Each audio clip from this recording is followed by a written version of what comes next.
From Rails to Rockets, 800 Days Around the World Part 3. I'm going to see it for myself, a wonderful imaginary venture and first time in the life. I have closed my eyes and venturing into a tour of the world, everything imaginary. This is a journey of the mind, body, and soul. 100-day pilgrimage across continents, oceans, cultures, and frontiers of science and technology. Author Shri Rajeev Shantalam Thatte. Day 18. Rio de Janeiro Gods in Carnival Colors.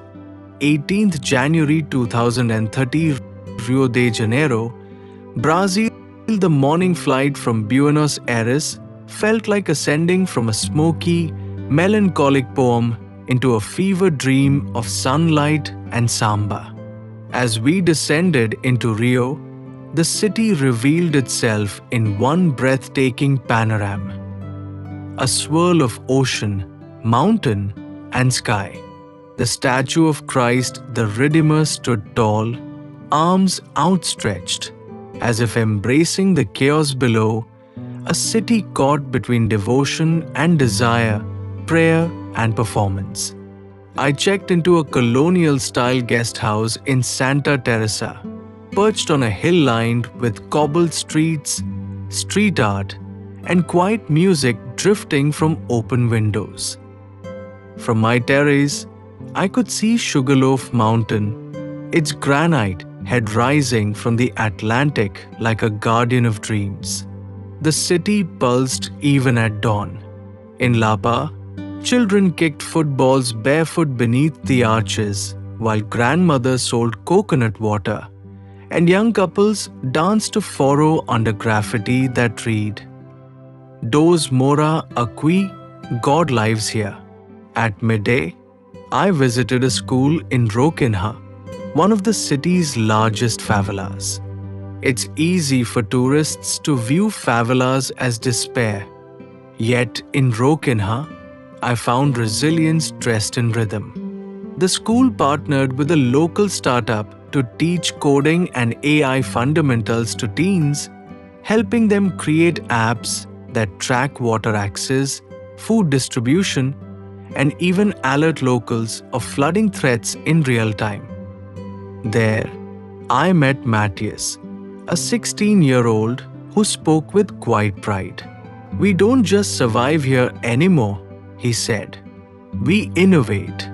The afternoon sun was unforgiving, so I wandered toward Ipanema Beach, where humanity basks in all its variety. Children built sandcastles beside dancers rehearsing carnival routines. Above them, hang gliders floated like rainbow birds from the cliffs of Pedra Bonita. And then came samba. Not just music, but movement, mythology, and the soul of Rio. In Cidade do Samba, the carnival floats were already being built. Gods and goddesses, solar dragons, digital deities, and enormous AI-powered lead beasts. I spoke with a float designer who was fusing Afro-Brazilian folklore with augmented reality. Even our legends evolve, she said, but the roots remain sacred. At sunset, I took the cable car up Sugarloaf Mountain. From the summit, Rio unfolded beneath me like a beating heart. To the west, the favelas shimmered with life. To the east, the ocean stretched beyond vision, whispering promises. I wrote in my journal, Rio is where the sacred wears feathers, where data dances in samba rhythm, and where joy is a protest against despair. As night fell, drums echoed across the city. Children played in the streets, lovers kissed under street lamps, and the moon rose like a mirror ball above the Atlantic. Tomorrow, I head northwest into the heart of the Amazon. But tonight, in Rio, where gods dance in sequins and sorrow hides in smiles, I join the rhythm. Even if just for one night, I become a note in Brazil's wild, living symphony. Day 19, Manus, the pulse of the green lung, 19 January 2030, Manus, Brazil. The flight from Rio to Manus took me not just across distance, but into an entirely different elemental world. From coastlines and carnival to the verdant mystery of the Amazon basin, I landed in a city that exists like a mirage. Manus, a European opera house surrounded by 1,000,000 square kilometers of jungle. The air was thick and sweet, filled with moisture, earth, and unseen life. My first breath felt like inhaling 1,000 stories, some whispered by trees, others murmured by rivers, many still waiting to be told. At the center of the city stands the improbable Teatro Amazonas, a pink and white opera house built during the rubber boom of the 19th century.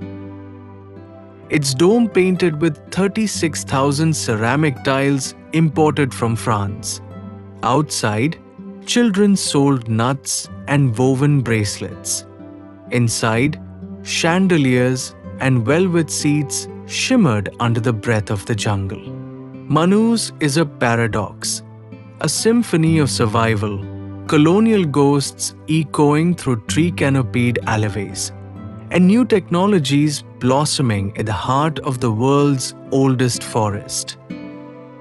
Later in the day, I joined a research team aboard a solar-powered boat navigating the Rio Negro, where black water merges with the sandy brown Solimos to form the Amazon River.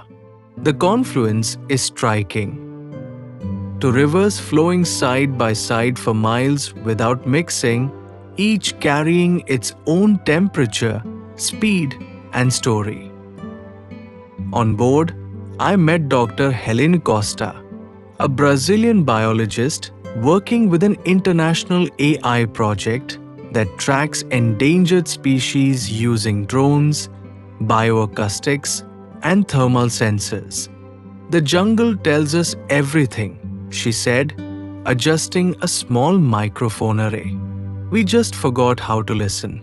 We passed floating villages, homes on stilts where children waved from porches, and women cooked fish caught just hours before.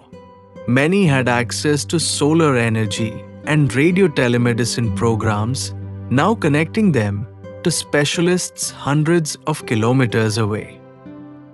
Science was finally returning the favor to the forest's first guardians. That evening, we stopped at a small indigenous community along the riverbank.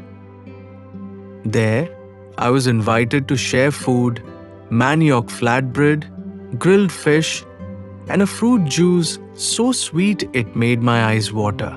Under a canopy of stars, the elders spoke about climate changes they have noticed. Shifts in rain cycles, drying streams, birds vanishing from certain trees. They didn't need graphs. They had memory. A boy named Irai, no older than 10, showed me his handmade book where he had drawn dozens of animals and plants. Each one was labeled in both Tucano, his native language, and Portuguese. "One day I'll write apps in both," he said with a shy smile. I wrote in my journal, "The Amazon isn't the world's lung, it is its heartbeat. And like all hearts, it is delicate, defiant, and divine." As night fell, we drifted further downriver. The jungle singing a lullaby of frogs, birds, and whined through the trees. Fireflies blinked like data packets in the dark. and the sky above mirrored the river below, an infinite map of stars and secrets. Tomorrow, I leave this ancient cradle of life and fly to Mexico City, one of the world's great metropolises. But a part of me will remain here, deep in the pulse of the green lung, where the future and the past breathe together in silence. Day 20, Mexico City bones beneath the bites. 20th January 2030, Mexico City. Mexico, we soared out of the jungle and into the high-altitude sprawl of Mexico City, where civilization pulses across the ruins of empires and the birthplaces of gods. From above, the city looked endless, a patchwork of rooftops, green courtyards, ancient temples, and glass towers, all stitched together by avenues of history and honking. The air was thinner, but heavy with memory. As I stepped out of the airport, the city greeted me not with noise, but with music. Somewhere nearby, a mariachi band played softly. Old men played chess in the shade of trees. This is a city that carries both the calendar and the clock, the cosmos and the crowd.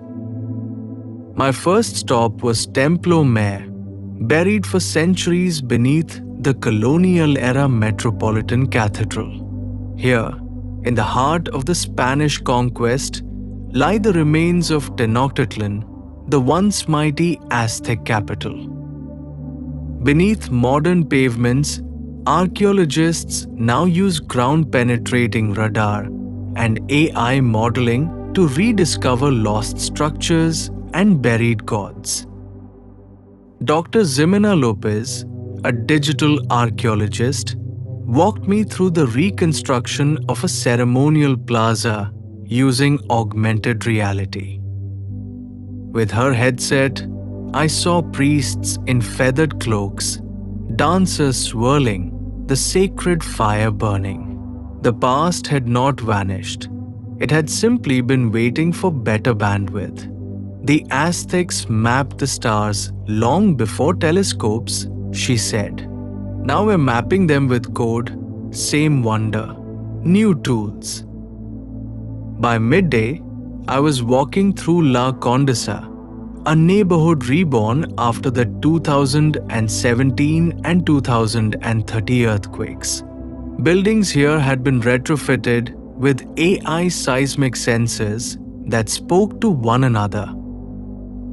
An entire street of homes could now shift their internal structure to absorb tremors. Cafes brimmed with artists and coders, the smell of roasted corn mixing with the scent of innovation. Later, I visited UNAM's Innovation Lab, where robotics students demonstrated prototypes designed for disaster relief, lightweight drones that could deliver supplies in collapsed buildings, and legged robots capable of navigating debris like animals. It was heartening to see technology grown from trauma into resilience. In the evening, I sat in Xochimilco, where the ancient canals still wind through flower-laden barges. I floated under twilight, the sky painted in orange and indigo, serenaded by a solo trumpeter on a nearby boat. The water reflected the stars, the city lights, and my own uncertain reflection. On a canal wall, I saw graffiti that read, "Somos hechos de maíz y megabytes, we are made of corn and megabytes." I wrote in my journal, "In Mexico City, time collapses. Beneath every algorithm lies a bone, a myth, a heartbeat. And above every ruin, a code blooms. This city is proof that memory doesn't fade, it evolves. As the boat drifted back to shore, I thought of the layers beneath my feet as thick stones. Spanish bricks, digital grids. Here, past and future are not opposites. They dance together like calaveras on Dia de los Muertos, grinning, painted, immortal. Tomorrow, I cross into the United States to Los Angeles, a city of reals and realities. But tonight, I remain among the bones and bites of one of the world's most soulful cities. Day 21, Los Angeles. Holograms and Hollywood, dust, 21st January 2030, Los Angeles, USA. The descent into Los Angeles felt like landing on the edge of imagination itself. From the airplane window, the city looked like an endless screenplay, sprawling, shimmering, restless. A mix of freeway vanes, digital billboards blinking in dozens of languages, and hills that still carried the cracked glamour of cinema. As I stepped into LAX, I was greeted by a smiling, blinking humanoid concierge. Not quite human, not quite machine. "Welcome to Los Angeles, Mr. Chandelier," it said in perfect Hindi. The future had a name here, and it was called personalized experience. But I wasn't here just for future dreams. I was here to meet the ghosts. My first stop was Hollywood Boulevard, which still bustled with tourists, street performers, and dreams wrapped in costumes. But even here, reality had changed. Virtual stars walked beside you through augmented reality glasses. Marilyn Monroe waved. Bruce Lee bowed. A young teenager posed beside a 3D hologram of their favorite AI influencer, who had never been born, only rendered. At Paramount Studios, I joined a guided tour unlike any other. Instead of a human, I was led by an AI projected version of Alfred Hitchcock, rendered from archival footage and fed decades of interviews. His dry wit hadn't aged a bit. Today, he told us, a good thriller doesn't need a villain, just a poor algorithm with a deadline. The studio's innovation lab showed me how entire films are now created using neurocapture, emotion simulation software, and fully AI-rendered actors. Yet, ironically, demand for real human expression, raw, flawed, authentic, has also grown. "People still cry for real tears," said Tara, a director blending AI with method acting. "No machine has a childhood." Later, I visited Ukhla's Institute for Ethical AI, where young engineers and philosophers were debating how much of our creative soul we should hand to machines. "Can a robot tell a heartbreak story?" one student asked me. I smiled. "Only if it has ever waited for a call that never came." But Los Angeles isn't only fantasy. Driving into Skid Row, the contrast was jarring. Amid AI billboards and smart skyscrapers were tense, struggling humans and silence. Here, the future hadn't arrived. It had detoured. I met Emmanuel, a former software engineer turned homeless after a startup collapse and a medical emergency. "This city will sell you a dream with one hand," he said, "and forget your name with the other." He now ran a community tech lab powered by salvaged parts and solar panels, teaching coding to displaced youth. Before sunset, I drove to Griffith Observatory. From there, The city looked like a circuit board beneath a flaming sky. I watched the sun sink behind the Hollywood sign while stars began to prick the sky above. I thought of all the scripts, written and unwritten, that had passed through these hills. I wrote in my journal, Los Angeles is a mirage where stories walk. It sells hope in high resolution, grief in slow motion, and truth in surround sound. Beneath the holograms, there's dust of broken dreams and sacred stardust alike. As I left the observatory, a girl nearby whispered to her friend, "Maybe my life will be a movie one day." I didn't interrupt her dream. Here in La, even the dust dreams.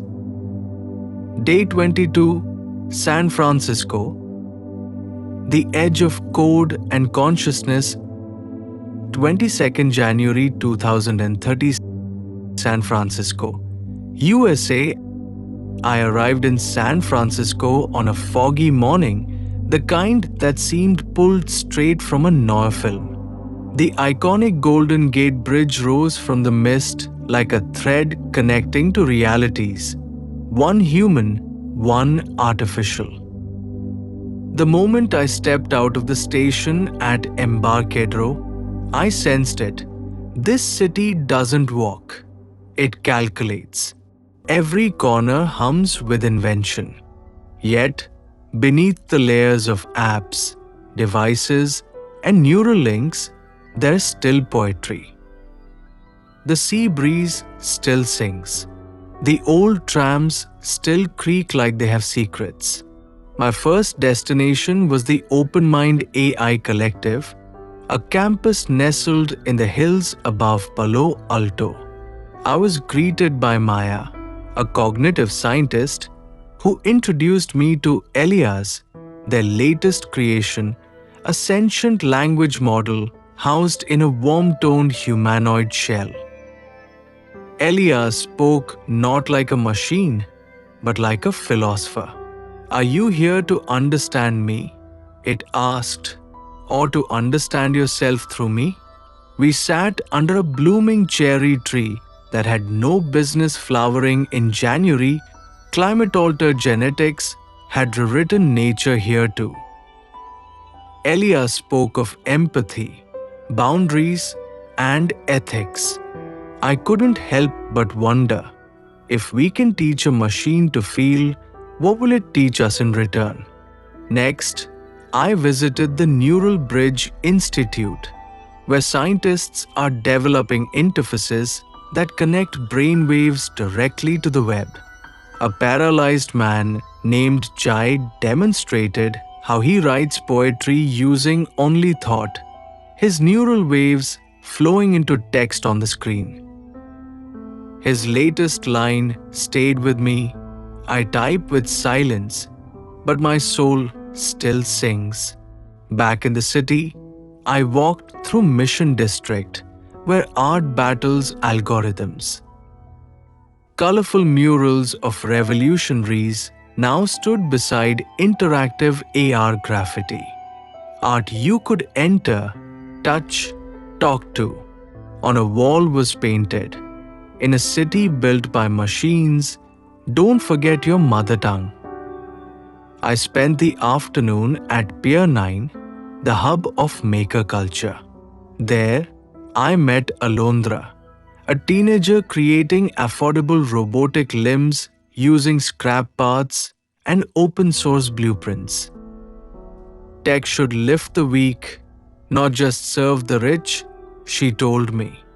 Her resolve reminded me that not all innovation lives in silicon towers. Some grows in courage and code beneath flickering street lamps. At dusk, I stood atop Twin Peaks, watching the city spread out below like a digital mandala. Drone taxis hovered. The bay shimmered. Somewhere deep within a server farm, dreams were being processed in real time, line by line. I wrote in my journal, San Francisco is not a city, it's a question. It asks, what makes us human in a world where even machines are starting to wonder the same thing? As I walked back, a man in a VR headset was dancing alone in the park. To his senses, he might have been at a jazz concert in Paris. I didn't disturb him. In this city, everyone lives in overlapping realities. Tomorrow, I leave for Houston to touch the stars at NASA. But tonight, I sleep in a place where minds connect like servers, where code and consciousness shake hands, and where even fog carries a whisper of what's next. Day 23, Houston, where stars are engineered. 23rd January 2030, Houston, USA. When I stepped onto the tarmac at George Bush Intercontinental Airport, I didn't just feel like I had landed in Houston. I felt like I had landed closer to the edge of the universe. Houston isn't flashy like La or philosophical like San Francisco. It's quieter, grounded, but its eyes are always looking up. This is the city where dreams are strapped to rockets and launched into the black unknown. I checked into a modest hotel near the Johnson Space Center. The receptionist, an elderly woman named Edith, asked what brought me here. To meet the stars, I replied. She smiled. Then you've come to the right city. The NASA Johnson Space Center was my first stop, and it did not disappoint. Gone are the days of grainy black and white footage and chalkboard calculations.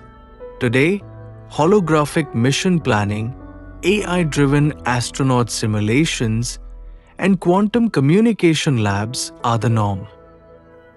But at its heart, NASA still holds the same fire, the hunger to go further. I met with Dr. Reema Patel, a mission director preparing for NASA's upcoming Mars settlement project. We don't just send machines anymore, she said. We send purpose, hope, and fragments of humanity wrapped in titanium and fire. Inside the space vehicle mock-up facility, I was allowed to walk through a life-sized module of the Mars Habitation Unit.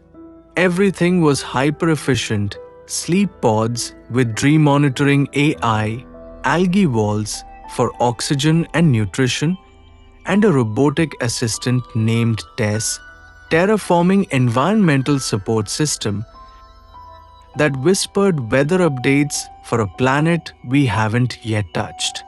But what moved me the most was the astronaut memorial room, quiet, soft-lit, and full of voices that had gone silent in service of something greater. There was a quote etched in steel. They didn't fall from the sky. They rose to meet it. Later, in a corner lab, I watched school children from underprivileged Houston neighborhoods using low-gravity virtual environments to simulate repairs on satellites. A young boy named Malik fixed a solar panel with surgeon-like precision. "Do you want to be an astronaut?" I asked. He shrugged. "I want to build something that flies people to peace." That night, I was invited to a small gathering of scientists and thinkers in a rooftop cafe. We discussed black holes, food scarcity on long-term missions, and whether AI companions on spacecraft should be allowed to evolve emotions. It felt surreal, sipping coffee under the Houston stars while talking about terraforming Mars and protecting Earth at once. I wrote in my journal, Houston is not just where stars are engineered. It's where humanity dares to ask what comes next after Earth. And sometimes, the question is more beautiful than the answer. Before bed, I walked to a nearby lake. The water was still, the air crisp. In the reflection, the stars blinked, not as distant as they once seemed. Day 24, Chicago wind, and the architecture of resilience. 24th January 2030, Chicago, USA. As the plane descended over Lake Michigan, the skyline of Chicago rose like a steel forest, jagged, proud, defined against the winds that whip across the water. I could see the Willis Tower piercing the morning clouds, a reminder that this city has always built upward, even when the world around it was falling apart. Chicago is a city that burned to ashes once and chose to rise in steel and spirit. It's not just architecture, it's rebellion in blueprint. I took the elevated train, the famous L, toward the loop. The sound of steel wheels against steel tracks felt like music composed by industry. I was staying at a small eco-hotel near Millennium Park, powered entirely by solar and wind. My window looked out over the cloud gate, or the bean that still reflects every passing dreamer.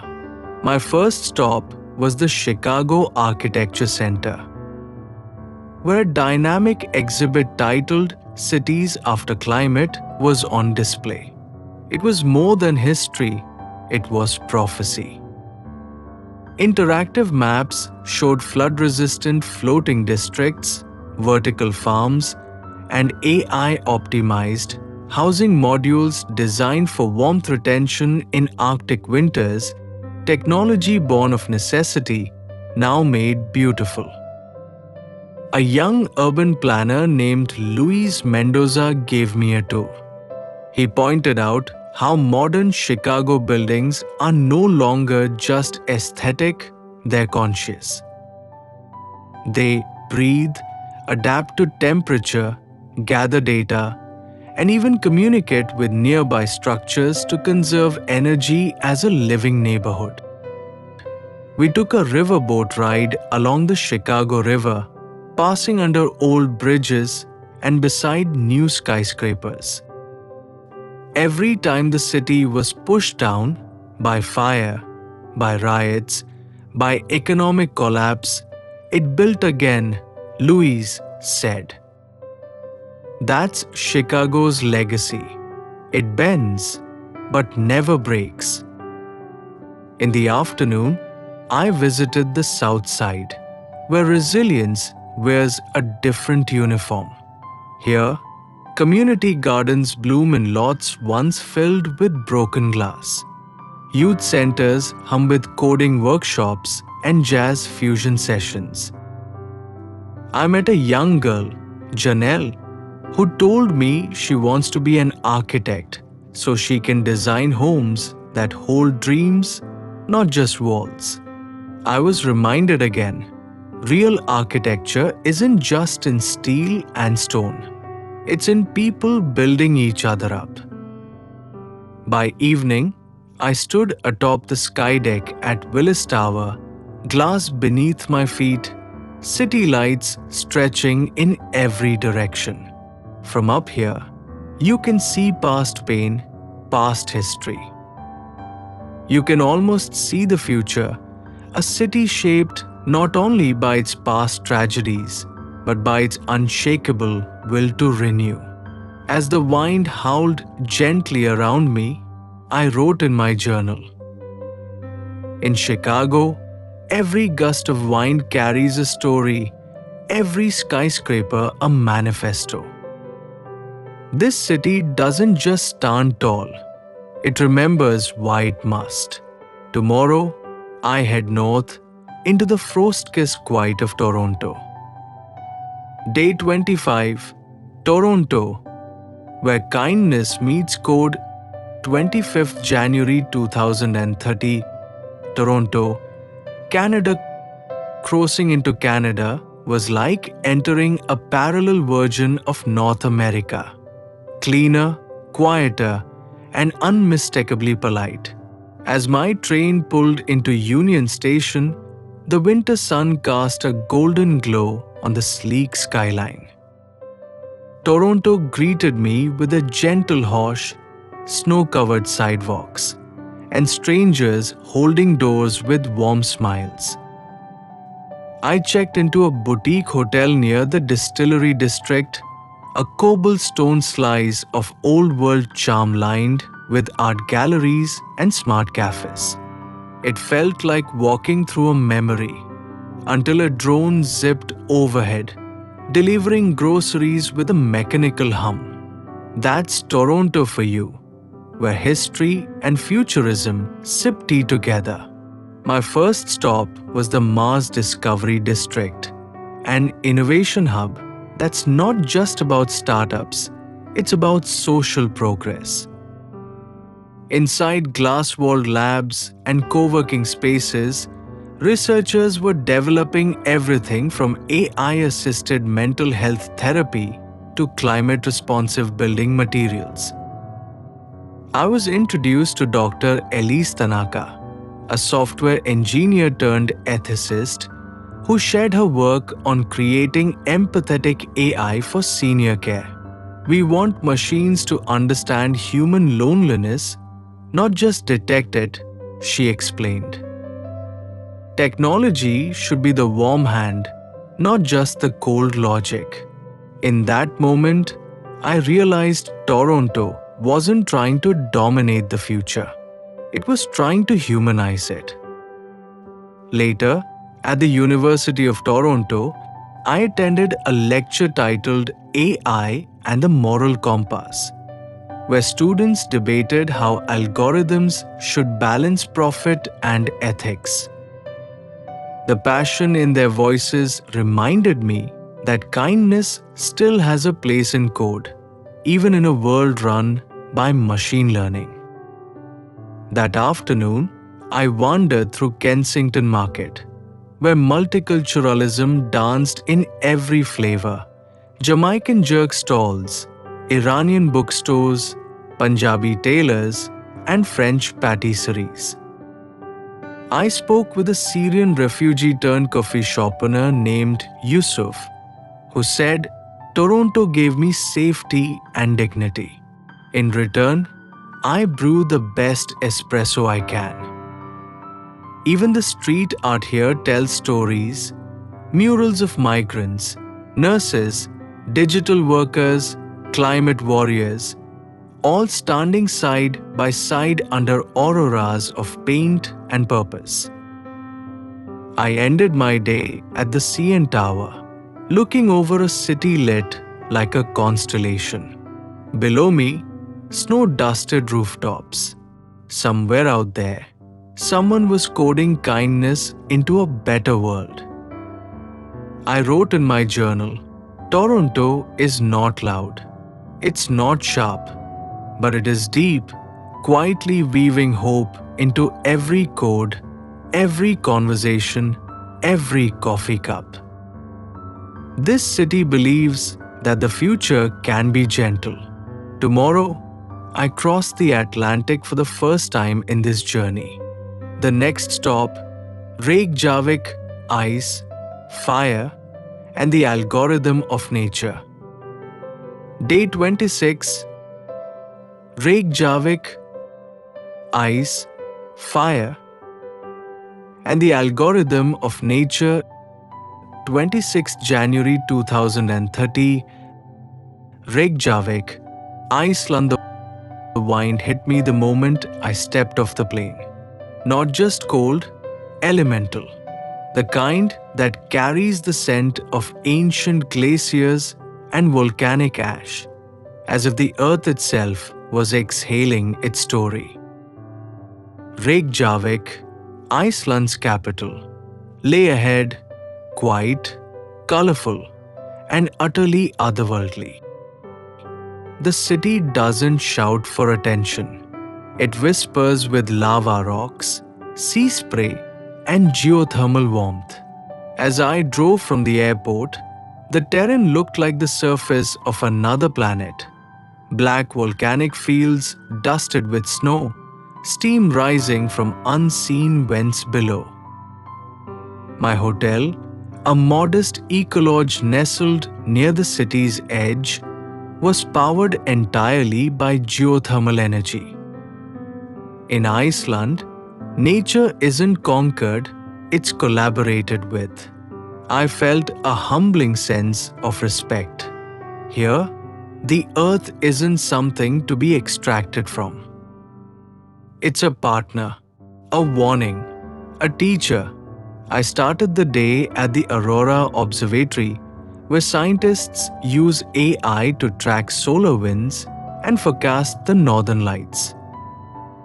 Dr. Bringer Einarsson, a soft-spoken physicist, told me we can't control nature, but we can listen to it more wisely now.